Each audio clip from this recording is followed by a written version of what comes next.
Hello guys! Good morning to all. Magandang umaga sa inyo lahat. Ito si Mike Padua at nakatuloy tayo sa pinaka-latest updates sa Super Typhoon Goring, international name Saola, ngayong early morning ng Miyerkules, August 30, 2023, Agosto 30. Okay? At ito po ang ating Tagalog version. Pinaglilingkod sa inyo ng Typhoon 2000 in partnership with Naga College Foundation, Aboitiz Power, Bank of the Philippine Islands, Avenue Plaza Hotel, local government of Naga City, headed by our Honorable Mayor Nelson Legacion, and our Honorable Congressman Gabi Bordado of the 3rd District of Camarines Sur. Okay, so I apologize for not bringing you day-to-day updates. We have some family matters, so nagkaroon po tayong family matters to discuss too. So, pasensya na lang po. Importante po ang family. Okay, at but nandito ulit tayo upang bigay sa inyo pinaka-latest yung mga tumitingin po sa ating Facebook page, mrtyphoon.com. Ay post naman tayo ng every 12 hours update, as well as sa ating official website, typhoon2000.ph, at yung ating bagong advisory page, typhoon2000.org, para makita ninyo kung nasaan yung bagyo. Gaya ng sinabi ko nung last nating video, ay sinabi natin yung bagyo ay magkakaroon ng counterclockwise loop, at nangyari po yun. On the dot naman po yung mga forecast ng lahat ng models, particularly yung European model. At sa ngayon ay pabalik na naman po siya sa may dulong hilagang Luzon. Actually, dumadaan na po siya na yon sa Babuyan Island, yung northern part ng Babuyan Cubab Islands, at sa may southern portions ng Batanes. So, explain na po natin kung nasaan na po ang storm na yon.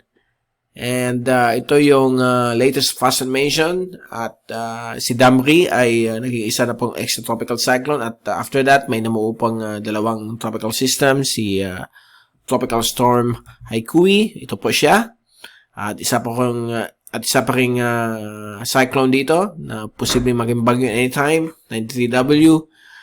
At ang tracking po nila ay, ang good news ay hindi po pupunta Pilipinas, ito papuntang Japan. Itong si Haikui papuntang Southern Islands of Japan. Samantala itong bagyong si Goring o si Saola ay patungo na sa Hong Kong area. Yan po ang pinapakita nitong mga weather systems. At nag-rapidly intensify ulit ito si bagyong Goring, at natin niya po ang Super Typhoon classification. At ito po ay on the dot, tumadaan po sa ating forecast track. At yung kanyang eye wall ay nibibigay po ng catastrophic winds of more than 200 kph, 1 minute average, dito po sa may area po ng Babuyan Island. At dito rin po, typhoon force winds, 100 plus hanggang 150 o 60. Dito sa may bahagi po ng southern Batanes. Nandyan po ang Basco. And sa Itbayat, tropical storm force winds. Ganoon din po sa ibang bahagi po ng northern Cagayan. Tropical storm force winds po dito, including Ilocos. Dito, papasok pa rin sa typhoon force winds. Ito talaga yung very catastrophic. Pwede natin sabihin pandemonium winds. Kasi talagang grabe po yan. Parang kayo nasa loob ng jet plane. Yung lakas ng hangin. Okay? So, ito po yung zoom in, solar animation, extra zoom nga, kasi yung isa naka-zoom na. Kitang-kita po natin ang Batanes, yung southern portions like Basco, at yung islang ito ng isla ito. Okay? Yan, Sabtang Island ay talagang nakaka-feel po ng typhoon force winds. Samantala itong talagang area ng itong area po ng Babuyan ay talagang catastrophic ang winds po dyan.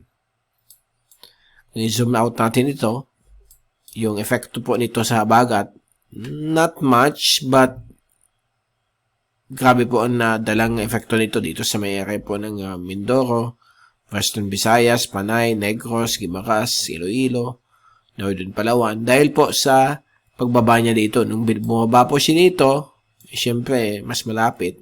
Grabe yung paghikayat ng Habagat. Mataas na siya. Medyo umihina na rin dito. Nag-recede. problema, ito naman po ang area na uulanin.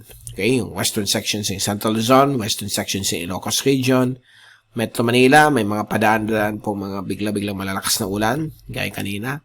Okay, may nakita po tayong dumaan dyan, mga clusters of clouds. Bicol Region, not much. Paminsan-minsan naman po yung mga thunderstorms, but overall, magandang panahon. Also, dito sa may bahagi po ng weather as well as Eastern Visayas. Okay, and then titingnan natin ngayon itong tracking ng bagyo sa ating storm track number 12, kaninang 5 kahapon pa itong 5 p.m. but still updated ito. Pag sinundan natin yung tracking, may on the dot naman po yung tracking niya.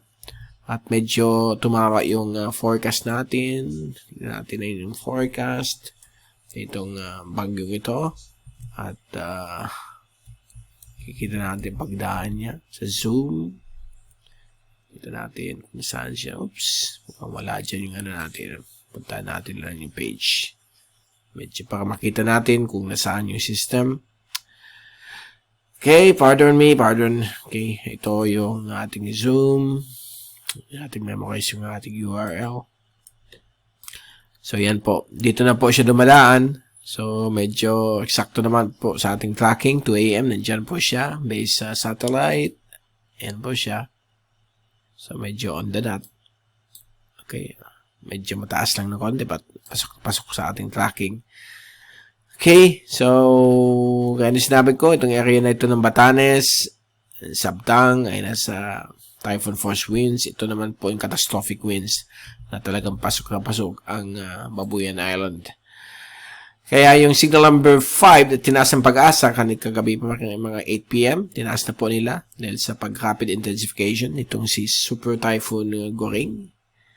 And yung winds dito is more than 185 kph based sa 10-minute average, while Batanes, southern Batanes, Kalayan, and itong area pa po ng Babuyan Islands, Eastern Babuyan, ay nasa signal number 4. Signal number 3 naman po itong Itbayat, Fuga Island, the west of Western Babuyan Islands, Northern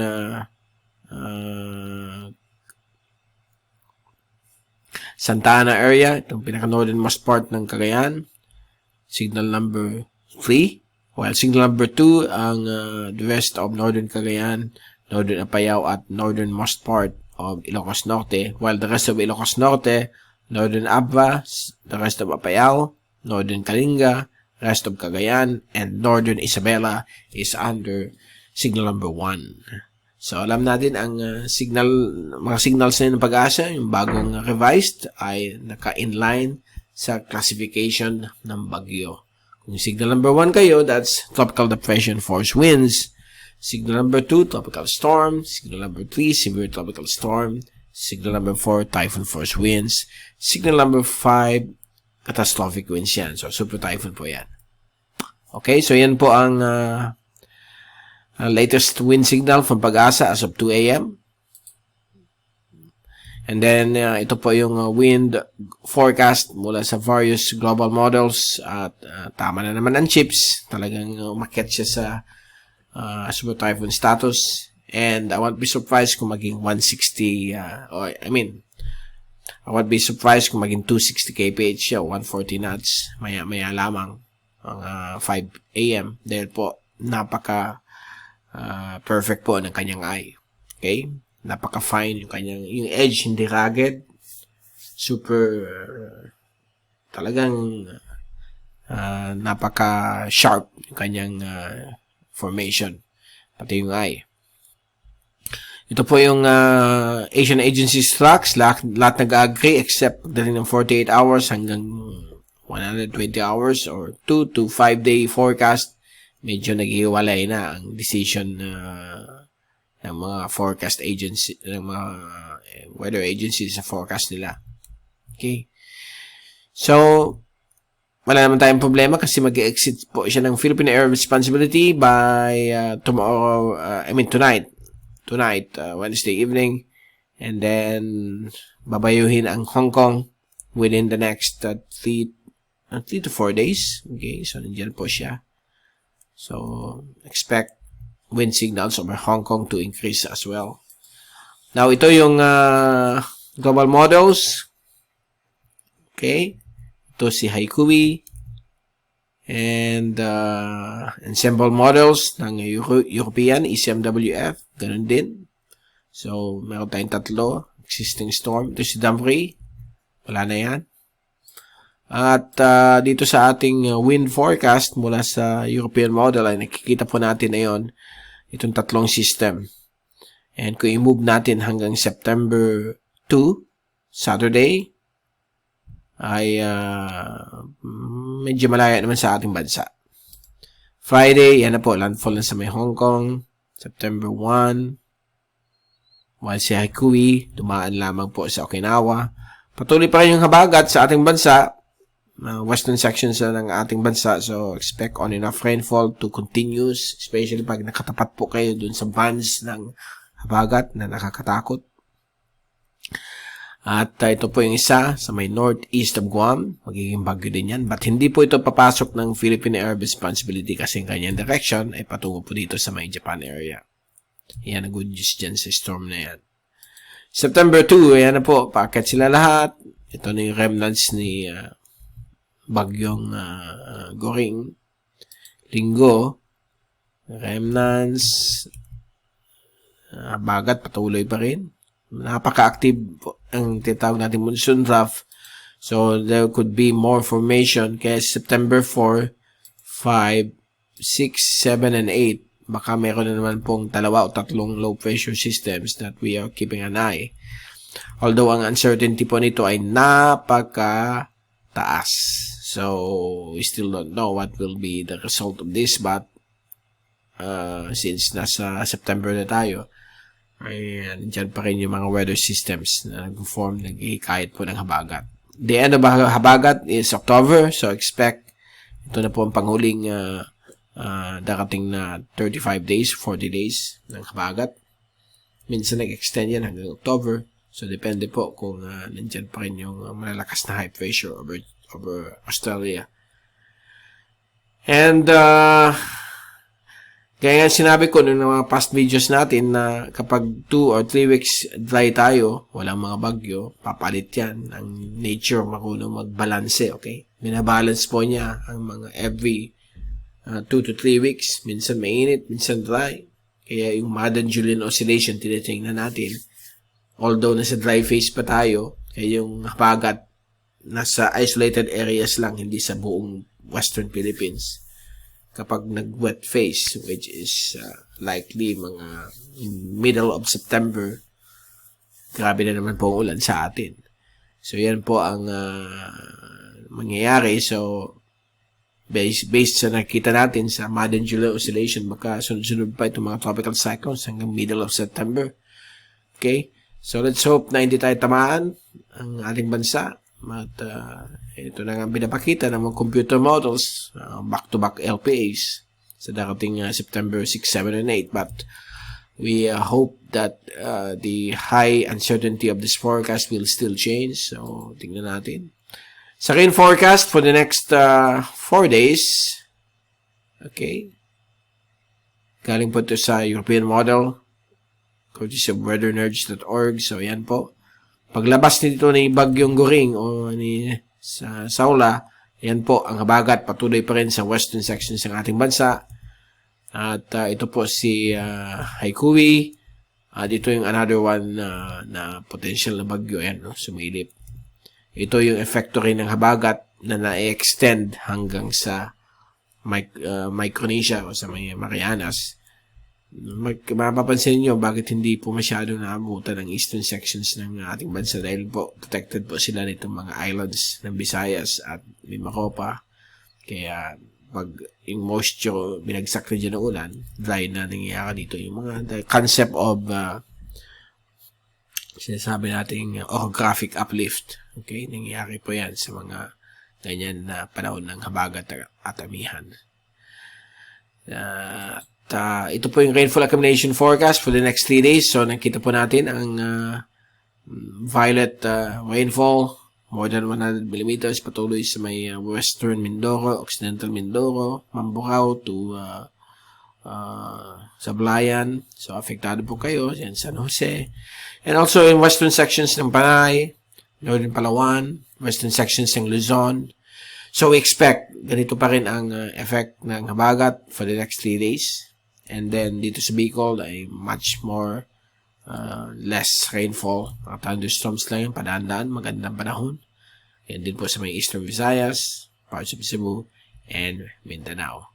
So, yan po ang ating update sa early morning ng August 30th, Wednesday. Again, pasensya na sa walang pag-release natin ng update. Meron priority natin ang family. So, pag nakasettle na tayo, balik ulit tayo sa mga usual updates. Okay, so ito ulit si Mike para magpapaalam. Mag-ingat po tayo lahat. #WeatherWiser. At maraming salamat po sa pagpunod sa aking channel. Go to our website, typhoon2000.ph, typhoon2000.org for the latest on these tropical cyclones. And also sa ating social media page, mrtyphoon.com o facebook.com/mrtyphoon at sa ating YouTube channel, mrtyphoon.tv. Okay, so God bless to all and Happy Wednesday.